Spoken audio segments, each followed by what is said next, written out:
Hi, welcome everyone to the next episode of Vitasta Dialogues. We are delighted to have with us Shai C, the author of Love That Was Meant to Be Meant for Me, Transform Your Patterns, Transform Your Love. And this is a national bestseller. And I am the editor of the book. And this was a very special project for me. So I'm really happy to be finally discussing this book with you. Welcome, Shalini. Thank you. Thank you very much, Soumya. And yes, you are the editor and one of the backbones to the book. Thank you for the way that it turned out. Thank you for being on this journey with me. And it's a pleasure to be here. And I'm so excited about Vitasta Diaries. I think this is fun. Dialogues. Sorry. No problem. Okay, Yeah. so before we move into the discussion, I Mhm. would like to introduce our author. So, Chai C, also known as Shalini, is a globally experienced mental health practitioner, behavioral strategist, leadership consultant, and now our best selling author. Her work brings together clinical psychology, emotional intelligence, and personal transformative patterns that help individuals better understand themselves, their relationships, and obviously change their lives for better. And I think that all reflects very beautifully in this book because this book is not just about a rosy love that we all believe is to be. It speaks about love as it is, which is oftentimes very complicated, sometimes painful, but it obviously Mhm. teaches us what is right for us at the end. And it also explores understanding what is not right for you in order to find someone who is right for you. Because I feel like knowing what is right and knowing what is not right is more important. Mhm. And it also teaches us that love can feel right, but even if things feel right, you should never get them in your way, and you should always trust your intuition. I feel like that is the biggest lesson that I learned from this book while editing and while reading this book also. Intuition is the key that you have to have with yourself, and self love obviously. So the first question that I have for you is, with the rise of therapy informed language and people becoming, I'm talking about the new generation, Mhm.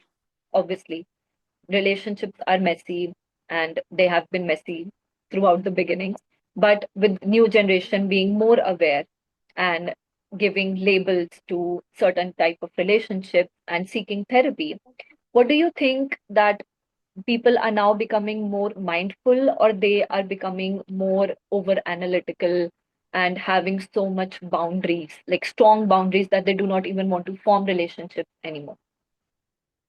Okay, so that's a very loaded question. Okay, now, first and foremost, let me break it up a little bit. At one point, we're saying that people are more aware.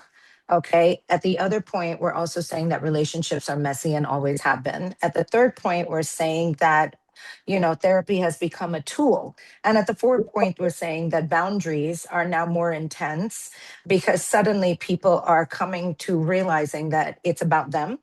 Okay, now Mm. all of these things, though they are very true, they are also very paradoxical in nature. So let me explain. So the first thing is relationships are not messy, people are. Okay, and relationships are made up of people. People are difficult, people are hard, and what's happening is people are not more aware of the different type of labels to relationships or more aware of the different types of forms of relationships are there that are out there. It's actually the other way around, Samya. When people come to me, they come to me confused. They don't come to me more aware. They come to me confused, not knowing what is going on. Because, as we say, ignorance is bliss. The same way, sometimes when you know too much about yourself or too much about the relationship or trying to get to know too much about the other partner, you're in this continuous, consistent sort of mind, I would say, strange way where it does become like that. It becomes that, unfortunately, you get confused. So what happens is in the confusion, your boundaries are not boundaries, they become walls.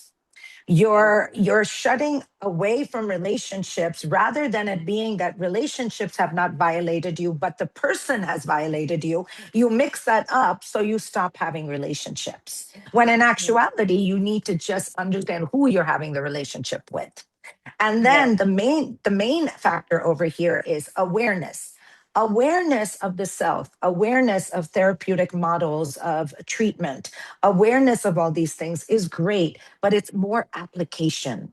It's taking what you are hearing and applying it in a very customized manner, because we have to understand I love you Yes. versus I hate you, which is a very strong word, and understand the perplexity and the toxicity of both of these statements. When in actuality, real relationships are I love you, but I don't like you all the time.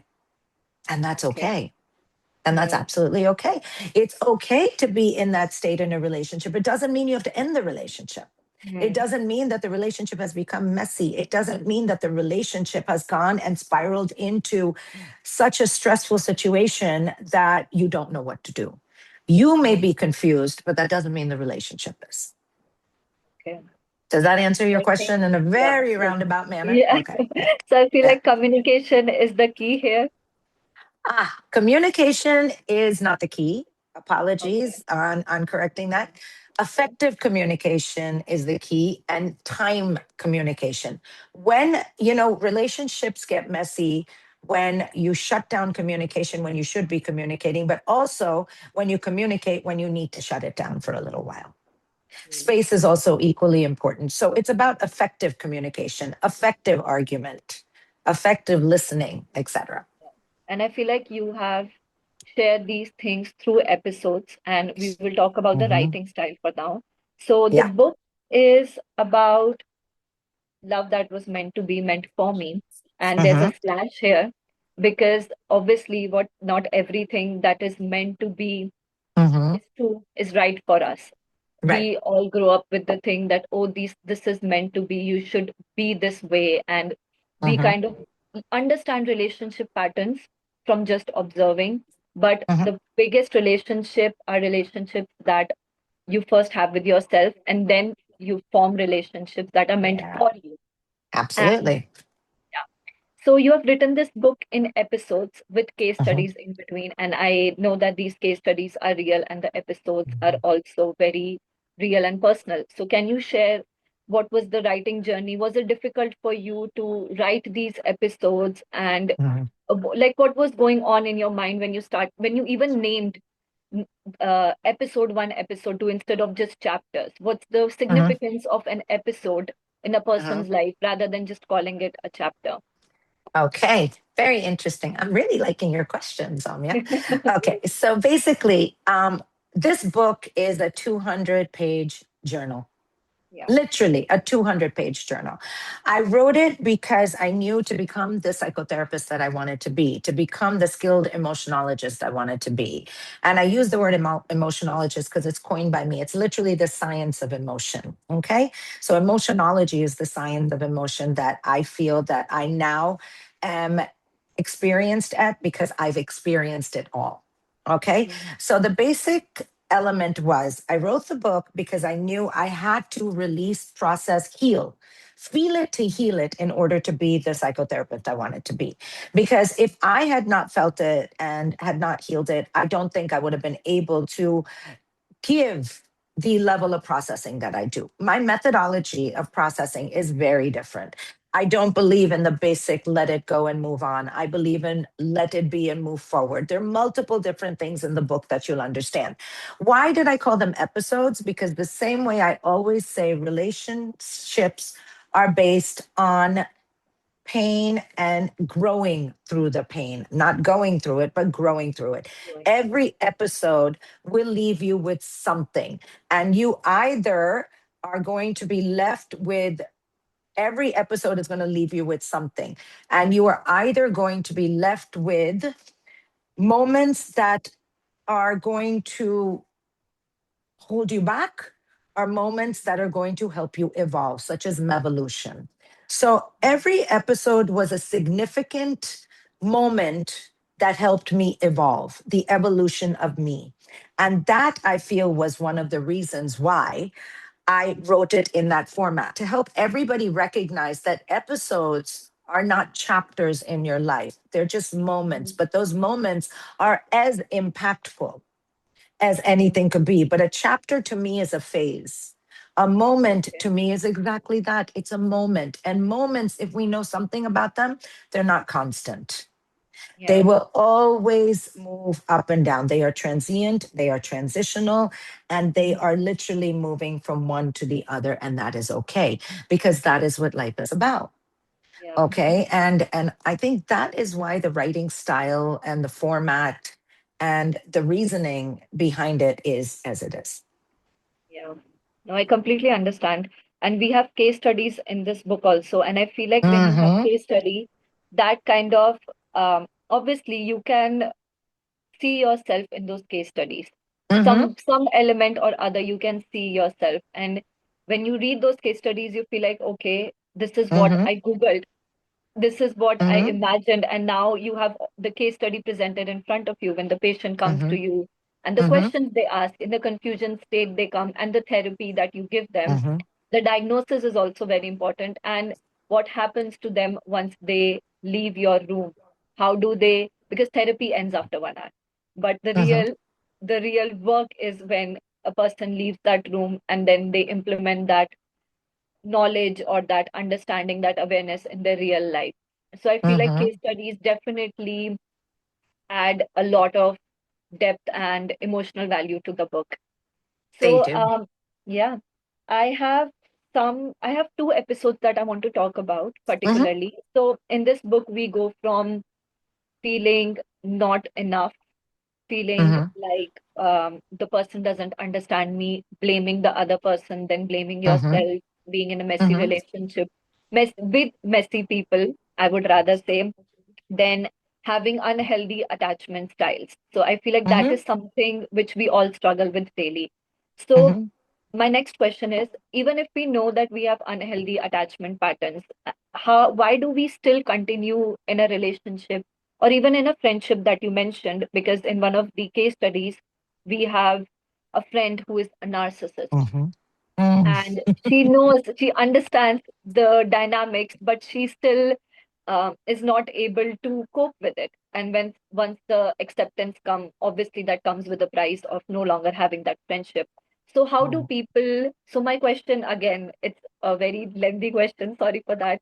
So It's okay. how do people first of all repeat the unhealthy attachment patterns, and Mhm. then once they recognize it, how do they move on from them without Okay. sacrificing their own beliefs? Okay. So basically, let's break this down as well. Yeah. Okay. So the first thing is the greatest form of learning comes from unlearning. And Yeah. the greatest form from healing is recognizing that you need to heal. But the problem Mm, here is that when your brain is on and knows that you have to heal, as you're healing, it constantly reminds you that you have something to heal from. So mm, that then brings you back into that space. The reason why you stay in a relationship, as you call it, messy, and I would label it toxic. The reason you stay in a relationship that is toxic is because that's what your central nervous system is used to. So it's mm, familiar with this type of pattern. It's familiar with this behavior. And if you have grown up seeing it or you've been exposed to it, you start to identify it as being normalcy. And what happens is comfort, safety, security, emotional safety suddenly become uncomfortable for you because you're not used to it. So it's first about understanding that what you are seeing is a pattern that you do not own. It's owned by the person in front of you, the narcissist in front of you, and that none of this baggage that they're projecting is yours. The second step then is when you know it's not your burden to bear, understand why you find it to be so familiar. And then the mm, third part is after you assess why you find it to be familiar, is understand the core beliefs and the thoughts behind why you believe that this is how you should be treated. So mm, once you get all of these into your, I would say, your treatment method, and mm. treatment is not 1 hour, it is 40 minutes with a 5 minute cool down. So Okay. at the end of that 45 minutes, when you're working with me, I will then give you homework in between the sessions to reinforce everything we spoke about in the sessions. So Mm, that's how it works. So every session, again, becomes parts of those healing processes that's needed to mm, undo the moments that you went through. the moments that you recognized and the episodes that you recognized as the ones that broke you. So suddenly you realize that, wait a minute, this is not owned by me. This is owned Yeah. by them. And if you cannot change your pattern, then I think I need to exit it. Mm, okay. So can we say that if a person's self-respect and awareness is high, their tolerance level towards these type of relationships and towards processing is also very high? No, I don't Okay. base this on self respect. Somebody can have respect for themselves and still stay in a relationship because they Mhm. don't need the emotional safety. They're okay with what that relationship gives them. See, that is why I always say I am not that marriage and family therapist. I am not the MFT that you come to for me to tell you break it or make it. I don't do that. I help you Mhm. understand the relationship and then let you decide if it's a relationship that works with you or not. As Mhm. you know, with the second book coming out, Yeah. we have already come together to speak about the fact that narcissists are not Mhm. that cliche, that stereotype of bad people hurting people. Sometimes they're hurt people hurting people. So, are you Yeah. okay with the individual in front of you? Do you realize that them hurting you is their coping Mhm. mechanism, Yeah. their way of dealing with situations? And it is intentional. But how Mhm. much of that are you willing to take on? Now, does it mean that your tolerance level is higher if your self-respect is low or vice versa? No, because again, it is not your burden to bear. Don't equate your self-worth, your self-value, your Mhm. self-respect to whether you are staying or not. Whether you are staying or not could be on a multitude of levels. It could mean that my value is more important to my children, so I'm staying. They Yeah. need me. It could mean that my worth is attached to the financial stability that I have. It could Mhm. also, and I'm not saying that your worth is linked to dollars, but maybe you deserve it.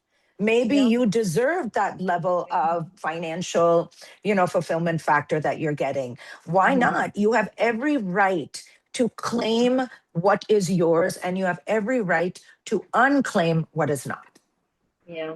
Okay.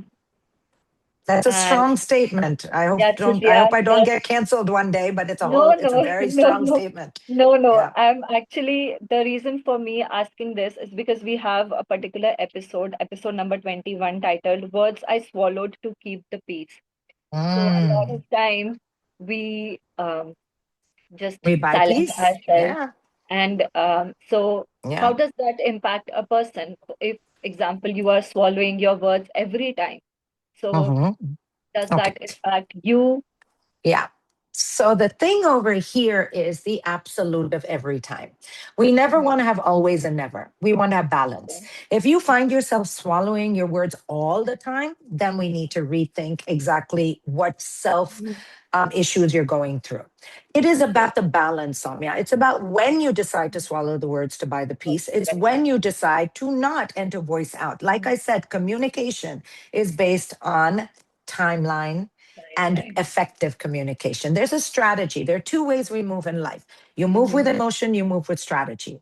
When it's Yeah. an episode such as this, where you have to determine whether voicing out would be the right Mhm. thing to do or just swallowing your Okay. words at that moment, that has to be strategic. If it's emotional, it could backfire. Yeah, definitely. And because in this story, in this particular episode, I think words that were swallowed to keep peace with an awareness that this Yes. time, that is, I think, more important when you are Yeah. aware of the situation Yeah. Yeah. and you are doing this consciously because you want to keep the peace. And I feel With like intention. Yeah. with intention, exactly. And I feel like in your book, you have mentioned this in a lot of episodes that Hmm. uh, that realization, sudden realization comes when you know that you are in a toxic place, Hmm. but with good realization, you move Hmm. forward and you Yeah. deal with things strategically. So I feel Right. like everything in life needs to have a balance with emotion and, like you said, strategic planning. Even Absolutely. in relationships, Strategy. Go ahead. even in relationships, when even if you use the word strategy, people take it in a very negative way, Yeah. that relationships are meant to be emotional, they are not transactional, and why are you bringing strategy into such a Mm-hmm. place? But I feel like as we grow up, we do understand that emotions cannot run the show every time. Nothing can run the show every time. Like I Yeah. told you, there has to be a balance of it. Balance. Emotions are sensations from the body. Mm-hmm. Feelings are how the mind interprets those emotions. The reason Mm-hmm. I use the word strategy is not to make it manipulative. It's not to make it in a way that it becomes more complicated. Strategy sometimes is the way your mind will strategically view what sensation you have. And it's important for your mind to get involved at that point because sometimes you require a little bit of logic and a little bit of rationale. Yeah. Yes, definitely. Yeah. And so now in this one episode, we are also tackling body issues and how that Mm. can affect relationships, and not affect relationships, but in say your relationship with yourself, and Hmm. then how do you perceive other relationships. So I just Hmm. want to like understand that people nowadays they are struggling with these type Hmm. of issues. So how will a person then navigate these issues, and when they are not even in a relationship, in day-to-day life? See, look, the basis is, and I'm not going to shy away from it. I always say vanity and sanity meet each other. Okay. And the reason I say that is because we know for a fact when you feel good, you want to look good. When you look good, you do feel Mhm. good. One of the telltale signs or the symptomology of depression is actually when you stop caring for yourself, you stop caring about how you look. Body issues play a big role only because, like any disorder, like any characteristic traits, if you feel inadequate, okay, you will take steps in extreme nature to deal with it. And body dysmorphia and body issues is one of those because with the way social media has glorified Yeah. everything, but not glorified the fact that half of these are filters, okay, Yeah. you are seeing filtered individuals and Mhm. feeling more and more inadequate, more and more emasculated, more and more less than. And in the process, then you start to blame your body. So actually, even body issues are not as linked to the body as much as they are linked to the mind and the heart. And I will Yeah. use the word heart because it is something you actually have a sensation about. There Mhm. is a sense of fear. There is a sense of resentment towards your body. There is a sense of Mhm. betrayal, but it's about coming to terms with dealing with what you have. Today's day and age, there are multiple different ways that you can Mhm. care for yourself and increase the level Mhm. of how you want to be. And Yeah. I'm not talking about the heavy duty GLP ones and things like that. What I'm talking about is natural remedies, homeopathy. I'm talking about more Ayurveda, things that you can actually use to make yourself feel better about who you are and what you look like. But it has to stem from your mind. I was bulimic for a very long time. It led Mhm. to a lot of metabolic disorders. I have Yeah. autoimmune today. And I know it's linked to my endocrine system because of my hand in it. And Yeah. that's no pun intended. But the fact is, yes, I wish I knew then what I knew now, Mhm. Yeah. that I could have healed it by healing my mind. Yeah, that is definitely true. And Yeah. I think we start the book from episode one, Bruises Cloaked in Silence. Yes, yes, yes, yes. That is a very strong episode to start with. I don't think so. I don't have that capacity to talk about this episode over here because Hmm. it's a, I can say dark. Can I say dark? It's a Yeah, very dark episode. yeah, But obviously that shapes the entire, I feel like not the personality, but that shapes you in a way, that yeah, transforms you in a way. And then yes. from that episode, we move on to being in a very stressful state, to finally Hmm. realizing what is that we are dealing with, and then we come to realization. And from Hmm. there, we have this beautiful title called End Phase, from Prescription to Poison. So I Mm. want you to just talk about this particular title because it's very catchy, from Mm. prescription to poison. So is it Yeah, like, are we moving from pain to healing, or are we moving from more pain to more pain? Like poison is okay. a very difficult word. It's a very strong word. It's a very strong word. Prescription to poison was written because it actually means that. If we are diagnosed with something physical, we are prescribed a certain amount of medication, and that medication starts to heal us. But what a lot of people don't understand is even mentally, if we are prescribed with a treatment process or if we are prescribed with anything, that's meant to heal us. And then once we are healed, it then actually starts to cause more and more side effects because our body doesn't need it.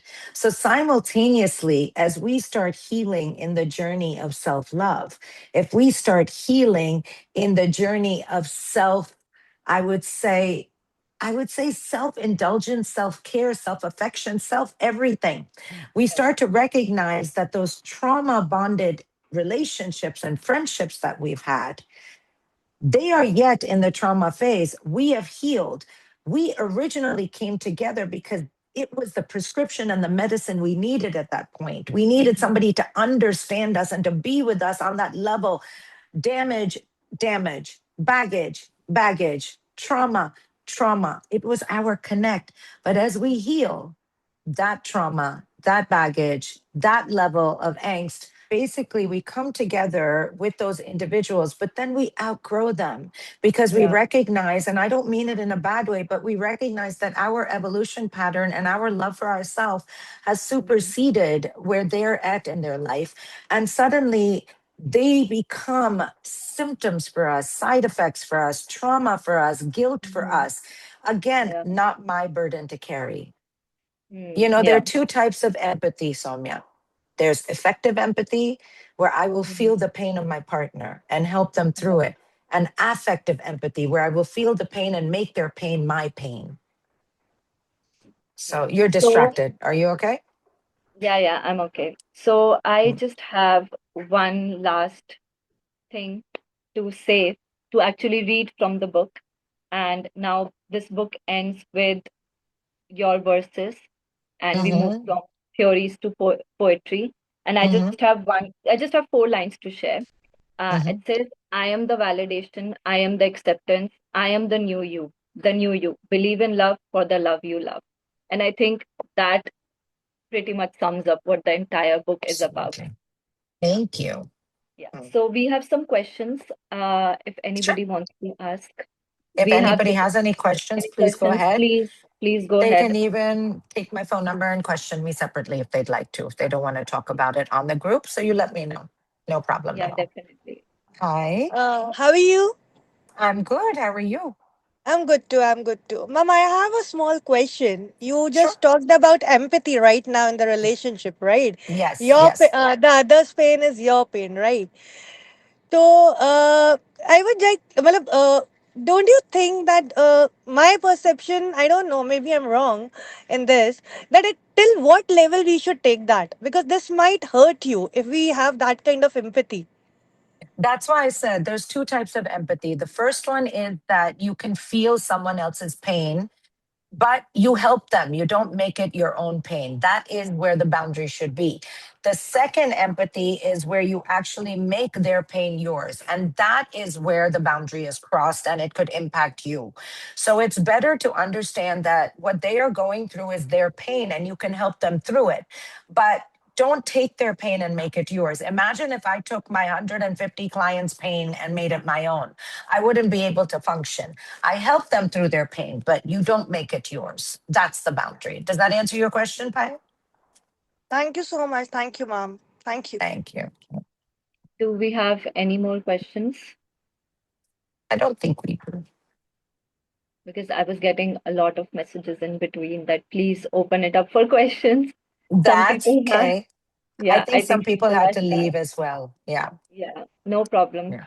So I think this was a very wonderful discussion, Thank and you.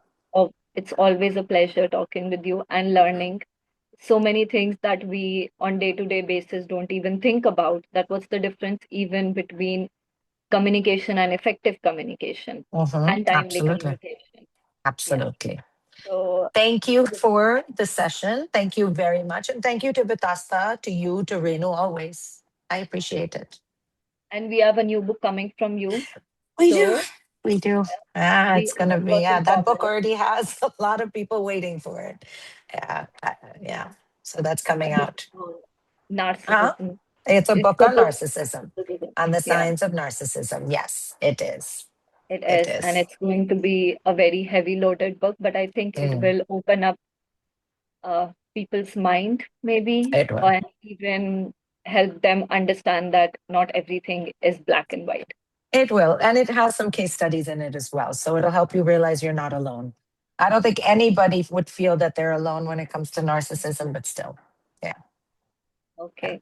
All right. So, yeah. So, thank you so much, Thank everyone, you for as well. joining. Yes. Yeah. Thank you, And this everyone. book is available on Amazon and you can purchase it right now. And it's a national bestseller. Thank you. So, with new book coming, we will obviously have another session where we will Yes. talk about that book in detail. And Yes. that's it from my side. Thank you so Thank much, you. Jai. Thank Thank you you so so much, much. everyone. Thank you as well. Have a Thank good you, day. everybody. Okay. Yeah. You too. Take care.